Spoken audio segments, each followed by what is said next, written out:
Welcome to TezTalks Radio. I'm your host, and today I'm talking with someone many of you know from his baking work and from the writing he shared on Tezos Commons. He goes by Libertez. He runs a home setup. He's been active in the community for years, and he's been open about the experiences that shape the way he looks at money and trust. His story isn't something studied from a distance. He lived through a currency collapse in Venezuela, and that background changed how he looks at trust, value, and the tools people rely on when everything else stops working. It also played a part in why he chose to bake and why he keeps his approach accessible to anyone who wants to learn. Today, we're going to talk about where he comes from, how crypto first entered his life, what baking means to him, and how writing became a way for him to share the parts of his past that still matter now. Libertez, thank you for joining me. Before we get into your story, how are you feeling today, and what has your week looked like so far? Oh, so far so good. Thank you, man. Wow, what an intro, bro. Thank you very much. And yeah, it's looking good. It's looking good so far. Thank you very much for asking, and thank you for having me here. Now, is there anything interesting going on in your world right now? Well, yeah, actually, I'm working to build to get ready my BLS signer actually for the baker. So I'm getting the parts. Well, I got the parts already, but I have to assemble it and do all the things. So it's pretty exciting stuff. All right. Hopefully this week is going to be ready. So let's see. You'll have to let us know how that goes. Now, definitely. You've kind of given us an idea of what life looks like right now. I want to rewind a bit. When you think back to life before everything started to shift in Venezuela, what do you remember about the rhythm of that time? Well, yeah, we're pretty uncertain times, I would say, and uncertainty is something that many people face, but not on a daily basis, and that's what makes the things this experience a little bit different. We get to choose on very very strange scenarios on a daily basis, and that's pretty tough to handle. And when you are living through these times where you have to constantly be chasing trying to survive for things, for goods, and of course things get really tough, and it's very very hard to to imagine. Many people cannot put themselves into this situation because that's a very weird situation. It's not a common thing to happen. It just happened in a few countries, and we are 200 countries around the world. Only a bunch of countries has faced such collapse. So yeah, before that, I would say everything was kind of normal because there were so many red flags along the way that you usually ignore as a citizen, and when they add up, in the end, it ends up being very bad for the economy, for the society, for everything. Now, when things changed in Venezuela, it wasn't one moment, it was a slide. When you look back on that period now, what was the point where you realized your family's world had really turned? Yeah, I would think my father or my family business. They started. I was a child. Well, not child, but I was a teenager, and they started like in 1998. My father started this auto parts business, and he consolidated the business in 1999. He started to have some a small shop and things like that. And in 2002, the government made capital controls. They installed capital controls in Venezuela. It was supposed to be a smart move, to control, not to get dollars out of the country and things like that. Of course, they were using a lot of excuses for why they did it, and all of them were, BS basically. And only a bunch of countries were able to get dollars. and of course that created a black market, and then you have to navigate all of these black market because as a regular business you don't have access to this. The bureaucracy was something very very very hard to go through, and the majority of the country was basically living through the black market. But the prices in the black market are not the same that in regular prices, of course. And you start to make your living out of that. You try to normalize this stuff gets normalized. You won't believe it, but you will see very weird things in the economy. They start being very normalized.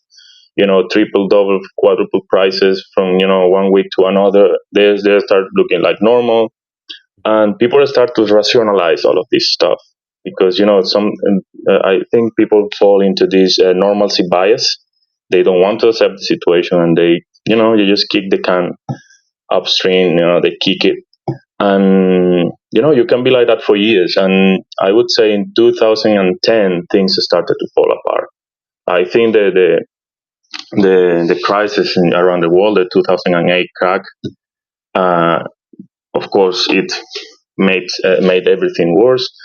And yeah, at that time, 2010, 2012, things started to fall apart really quickly, and all of these little things that started to, they happen to be like not normal, but well, they started to add up, and at some point it was impossible to ignore, and they were too big, and everything fell apart. The hyperinflation started kicking in the economy. It was very difficult to keep up. A lot of businesses went out of business, and it was very hard. It was very tough, and one of the biggest consequences of this economic crisis is how can I say this, insecurity. Like the things start to be dangerous in the street because people start to do crazy stuff to survive. So we were robbed twice and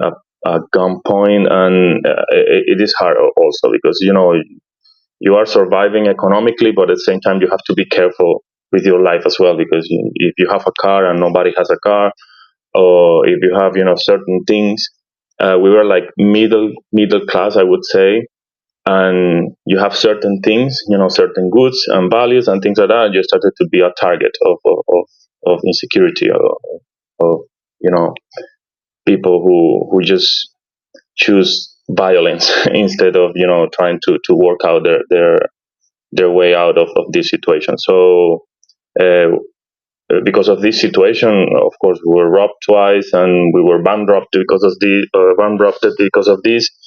And at some point, we decided to just stop and just leave the country, man, because it's either you can continue and probably you're gonna make enough money just to survive, but you're not gonna make money to have savings. You're not gonna make money to scale your business because if you scale your business in the middle of such situation, you're gonna be a target.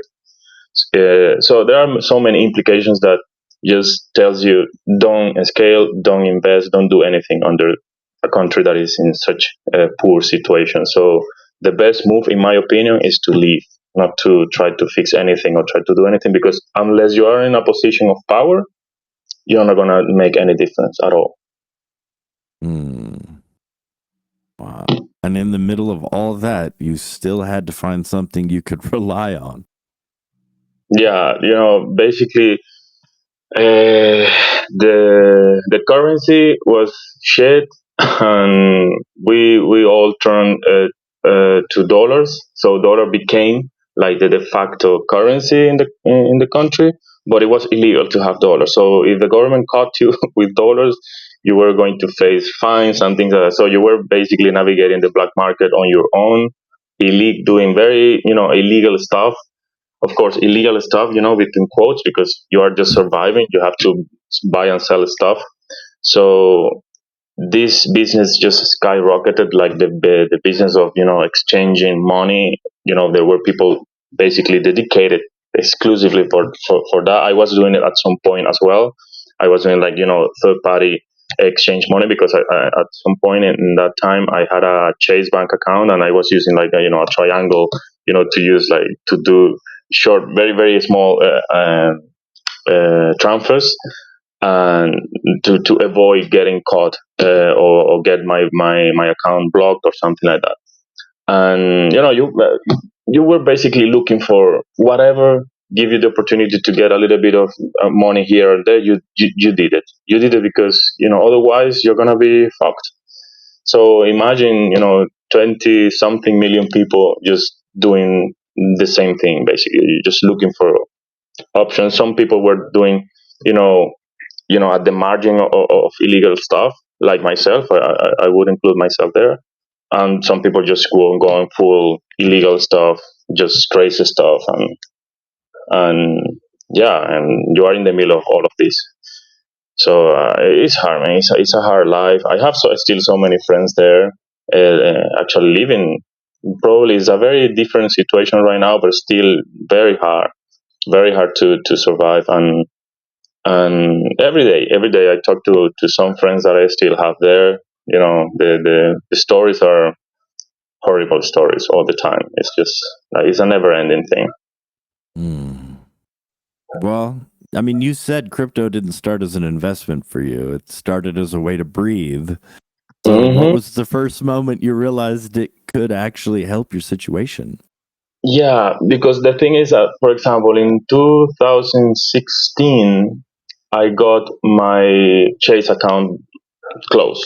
Like I was doing Mm. so many, even though they were like $80, $100, because I didn't have much money back then. I was at the university and things like that, so I was selling pen drives and things like that by the time to survive at the university. So I always have like $200 or 150 and something like that. But as a university guy, it was enough for me. And it was actually in 2009, more or less. This when I started to use the account. And 2016 the account was closed. Mm. And because I just send in like, you are using, like, basically they didn't give even a reason why they closed it up, but they just say like, oh, it's done. I was like, oh my gosh, because I was getting, when I was changing like $100 or something like that, I was getting like $10, $8, the exchange rate. I was using this as well with another friend of mine. And and yeah, it's it's crazy what you end up doing just to survive, man. Like, what can I say? It's wild. So, what did it like when what was it? What did it look like when you were first using crypto in that situation? Yeah, the crypto thing. Yeah, and some point, of course, when I got the account blocked, I was like, we had a problem here. Like, I didn't have how to do it back then. There was this peer to peer. It was even like a forum. It was not like a full fledged exchange. Like, you have an app and you have right now everything very very easy. Back then it was like a forum where you posted or things like that, back and forth, the price of the thing. It was very very manual, but they have kind of a KYC with your ID. And then I started, with Bolivares, I started to buy Bitcoin and Monero. Back then was also Dash, and it was like four cryptocurrencies that we were using, back then in Venezuela, like Dash, Monero, and Bitcoin were very, very popular. These three. So since I got blocked from the US, I started to use in parallel this, as well. Sometimes I was using Bitcoin, Dash, and all of this. I was doing peer to peer, and I was exchanging, and I was inviting everybody to just use this because I don't have a way to use dollars and things like that. Well, I was using dollars, but only in cash, but not more electronically. So at some point you just get used to it, and then you started to see like, okay, this thing, they cannot block this, they cannot confiscate any of these, they can. I was like, okay, there's something here with this shit, like, this thing, Yeah. a blockchain. And then I started, the rabbit hole. I started to research, and I was talking to a lot of my friends like, man, we should all be using this, because then no government can control this, nobody can ban these accounts. And then it was just the click, like, okay, this is the real deal. There is something here. And then I started to of course research about cryptocurrency. I found out, there were like Litecoin. All of this started to come up, because it was in the time where 2000, I think 17, 18, when it was the first bull run.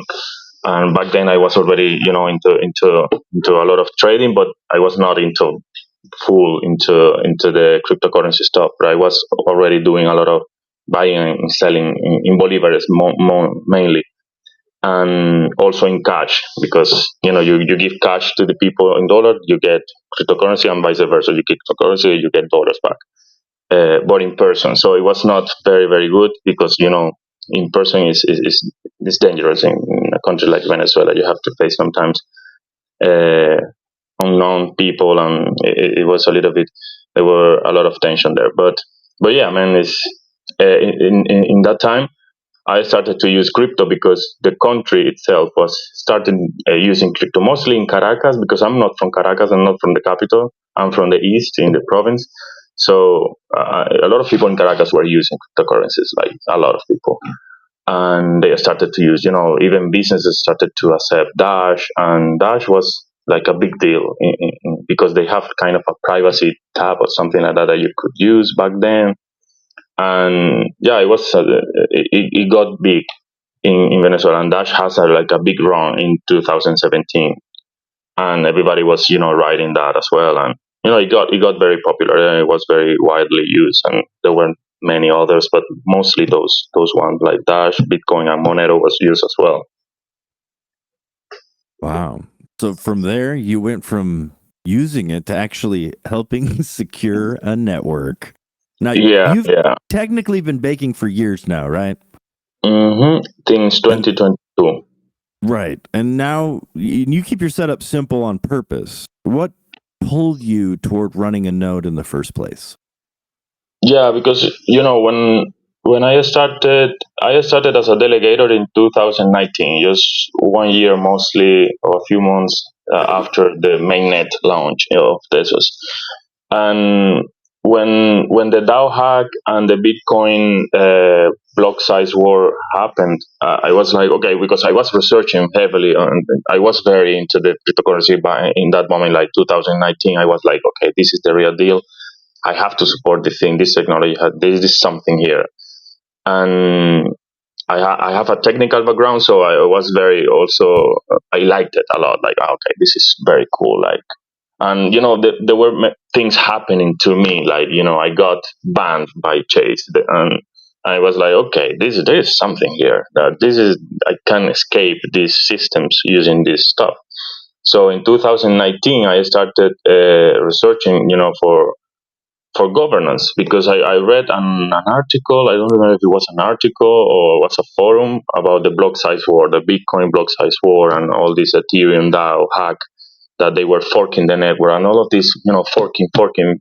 It was like, what is this fork shit stuff? And I was researching about forking. I was like, what they are forking? What are these two communities? Why I was trying to understand why the community is splitting. Like, why are people like, no, this is the not the this is the fake Bitcoin, this is the real Bitcoin. It was like, what the shit, what is going on? Like, which one is the one? I was like, why we were so good, we were all together, we were using Bitcoin, everything was fine, and suddenly there are two Bitcoins and one Bitcoin Cash, one Bitcoin. I was like, what the hell is happening? And then I started researching, and then I found out the forking thing, the splitting, the no governance system. And I was like, okay, this is a very good technology, but it needs kind of a coordination, like a human coordination stuff.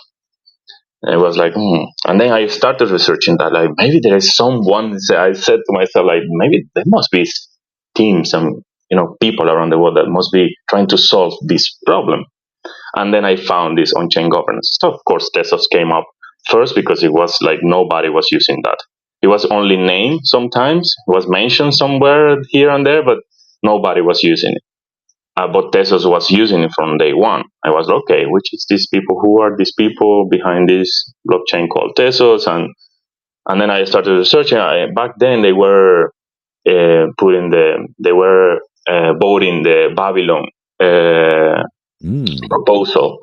And I was like, okay, they are voting. How they are voting? Okay, the tokens. And I just went the rabbit hole. I was like, okay, I think these guys are into something with this, because in this way you cannot exactly. I mean, there's no incentive to fork the network. And then I was reading a lot about game theory and all of this incentive and stuff. No, I end up in 2019, buying Tezos, becoming a delegator, and then when I became a delegator, I started to see all the things happening in the network. I started even my X account, but not as a Libertez, just a random account, and I was like that like for 2 years. But because back then, the 2 3 years, because back then, baking on Tezos from source, I wouldn't say it's difficult, but it's a little bit technical. You need to know certain things, and I was not willing to do all of to pass through all of this process. And I was like, okay, I was also thinking like there must be someone who is developing something to make this stuff easier to do. And at some, in 2022, yeah, the guys of Test Capital, they started developing Test Bake, and I was like, okay, this is the thing. And then when I researched, yeah, it is. And I kind of, jumped into it almost immediately. After 3 months they were developing that, I was one of the first bakers that started using the tool and started baking. And then when I started baking, I said, okay, I'm gonna go full fledged. Like I'm gonna get my account. I'm gonna do like evangelist stuff with this. And then in 2022, I was public. Everything. You are pretty much part of that process. That part of my life in online. Now, when you think about decentralization in your day-to-day work as a baker, what does that idea mean to you in a practical sense? Well, what you mean exactly? Decentralization in what sense? I mean, you talk about these systems that have locked you down. You have a perspective that is very unique, sir. Mhm. So how does baking almost embody your escape? I mean, you talk about it was a way to break free. How did you see that as a way? Yeah, because for example, when you found a system that helps you to transact, that helps you to do things that you would need a permission from other systems to use, you want to be part of it. Like in my opinion, it was like kind of, for me right now, even right now, I find it very weird that people don't want to participate heavily on this kind of thing. And I came to the conclusion that people don't do that unless they go through the meat grinder. you know, when people have, when people go through very difficult situations where they are banned, they are censored, they are robbed or whatever, then they start considering new options. And in my opinion, of course, I'm not saying like, oh, I am very smart because I am doing this and nobody is noticing. No, because probably I went through this because I went through the other thing before. I went to the fiat collapsed. So since I lived this stuff, I I kind of get a different view from this type of new systems. I want these systems to thrive. I want, and then the only way to help the system is to become part of it, like to be part of the infrastructure. And if that is not expensive, is something easy to do, is affordable, is the entry is, the requisites are low, like in Tezos, like, all Tezos, just checks all these boxes, then why not? Like, I'm gonna be part of this because these systems are gonna help people to survive situations that I couldn't survive properly. So my view is very easy. Like when I started to research and found all of this, I was like, I need to be part of this. Of course, for myself first, and then for other people. Where, because I think this economic collapse is gonna happen somewhere, sometime, somewhere else. It's going to happen in many places, in my opinion, according to what we know right now about, the fiat situations around the world. I think it's going to happen in many places, either partially, complete collapse, or whatever. But at some point, you are going to need a tool like this, and you want to have everything in place to be able to survive. You don't want to wait until that happens to do. Okay, we You need don't to want do. to scramble at the last minute? No. No, bro, no.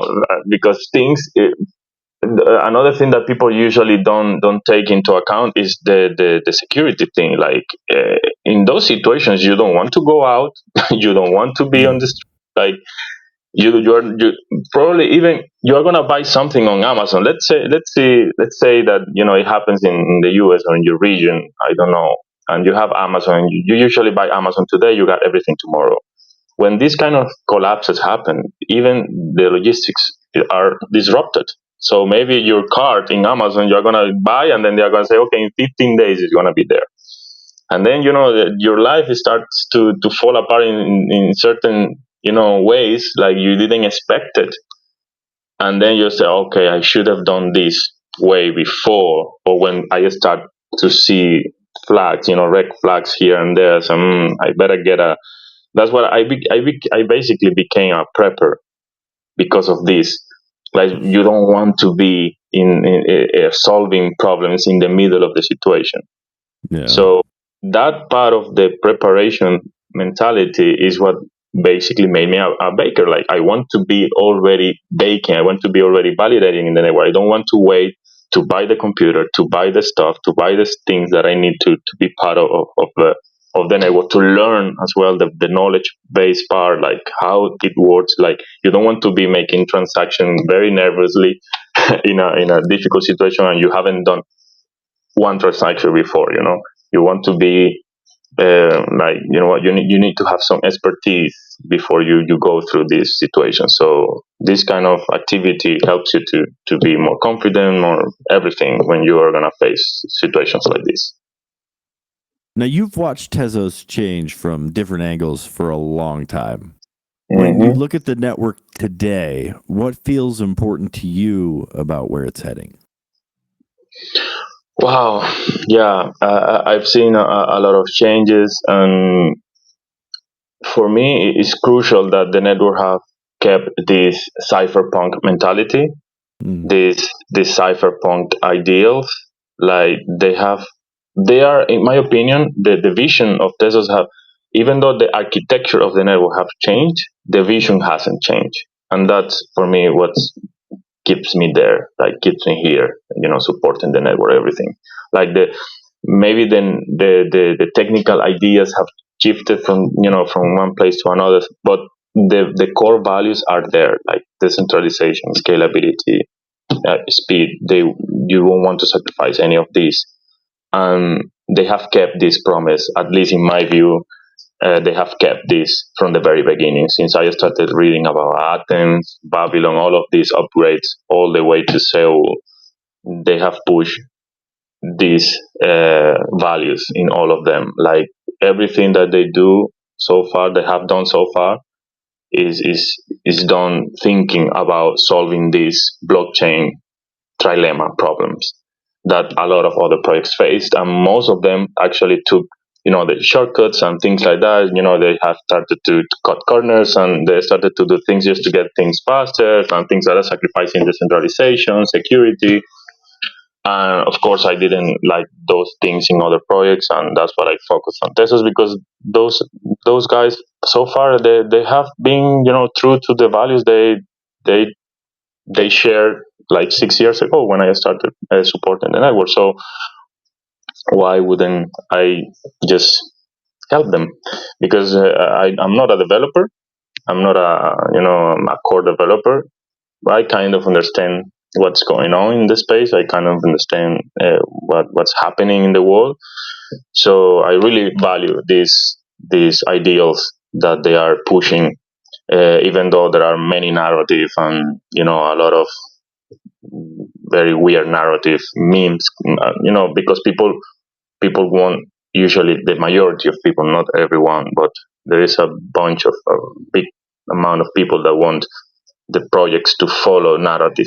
They want push the projects to, the narrative now is this, just let's push for this, let's go everybody. Like, if you go after narrative after now, you are going to end up burnt out, like, because it doesn't lead to anywhere. So that's what I liked a lot about this, is that they have a stick to the main values. Like, we are gonna make blockchain mainstream. We need scalability, we need decentralization, we need this technology to thrive under these circumstances. We're gonna stick to it, even though it's not the thing in fashion. At some point it was in fashion, at some point it was not. And then, but they have navigated that in a very very well professional way, and I liked it. Now, I want to end on something for the people who are just getting started. For someone who's new to all of this, maybe thinking about delegating or staking or running a baker someday, what would you want them to hear from someone who's lived through what you've lived through? Well, to be honest, if a person have gone through what I been through, for sure, he already or she already knows about cryptocurrency because that's a natural thing. Like you need to find ways to survive. For example, in Venezuela right now, I have so many friends that they use USDT on a daily basis, but they use it using Binance and things like that. So they are already very very. I mean, the penetration there is huge, at least exchanges wise, and I would say like study study fiat. I always say this because people want to get into crypto without understanding why crypto exists. It's like how why would you want to try something if you don't find meaning in that? Like why would I use this if I have the other system? Like, but if you understand that the system where you are working right now is rigged, then you're gonna have the excuse to, okay, I need to find something else, because this system doesn't serve me well. No, it's not doing the best it can do. So I need to find ways to new ways to move value. And then I usually tell people like you need to understand fiat currencies first, at least on a surface level, and then reading about fiat currencies, you are gonna come up with this question like, oh my god, this is a scam. This is, and then you're gonna say, okay, cool, yeah, this is a scam. And then you're gonna come up with this idea like, we need to do something. Yeah, we don't have to because there is blockchain already, and it's like, and then you're gonna start looking for blockchain or looking for this information with a different perspective. You already know I mean, it's like once you see it, you can unsee it. Like you already know that the previous system is a scam, it's rigged. So you're gonna research cryptocurrency with a different mindset. You're gonna research from this position of, I want to learn about this. This is the future. This has to be implemented. I want to help. I want to do something. I'm not only, you're not gonna enter crypto like the majority of people entering crypto from the speculation side of things. They enter like, okay, I want to enter crypto to make more fiat. And then for me, it's like if you enter crypto to make more dollars or fiat or whatever shitcoin your government has to offer you, then you haven't understood crypto, let alone fiat. Because if you understand fiat, you want to get rid of fiat. You want to jump into something different. You want to do something different. So if you are into crypto to make fiat, you haven't understood anything. If you are into crypto to understand crypto, to adopt this technology and then use fiat only for what you're going to be using for a daily basis just to survive in that fiat world until that fiat world collapses, then you understood crypto. And then when you understand this, when you see these people, for example, artists in Argentina that I met them a few 2 weeks ago when I was in Argentina for Dev Connect, like they understand because they have gone, they didn't go like complete collapse. It was like a partial collapse, but it went really bad there as well. Not as bad as Venezuela, but it went really bad. They understand, like all of these artists, they are not there only to make fiat, or they understand the technology in a different way. They want the technology to thrive. They want this system because they know that they cannot be censored. They know that nobody can steal their funds. They know that nobody can block their funds, and they treat crypto different because they understand or they understood fiat. So that would be my advice.